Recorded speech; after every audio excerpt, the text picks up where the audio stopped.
Welcome to sakshiyeducation.com. చాలా మంది civils వైపే వస్తున్నారు, అంటే అవేర్నెస్ కొంచెం పెరిగింది, they starting preparing. So do you any suggestions for them? Main suggestion ఏంటంటే, ఈ ఎగ్జామ్ చాలా హైప్డ్ ఉందండి మార్కెట్లో.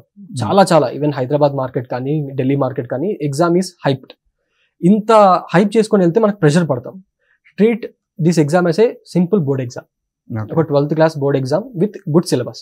యూపీఎస్సీ వాళ్ళు చేసింది ఏంటంటే పర్ఫెక్ట్ సిలబస్ ఇస్తారండి. దీనిపైన వాళ్ళు ఎవరు ఎప్పుడూ అడగలేదు, but questions are a bit application oriented అనమాట. అంటే దీనికి ప్రోస్ ఏంటి, కాన్స్ ఏంటి, క్రిటికల్లీ అనలైజ్ చేయి దీన్ని, ఇలాంటి క్వశ్చన్స్ ఉంటాయి. కానీ ఒక్క క్వశ్చన్ కూడా దీని నుంచి బయట రాదు. ఖచ్చితంగా కాంటెంపరీ ఇంక్లూడ్ అయి ఉండొచ్చు definitely.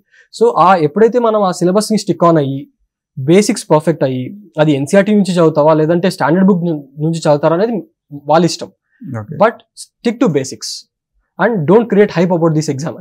That is what my sincere advice, sincere suggestion to everyone. Okay.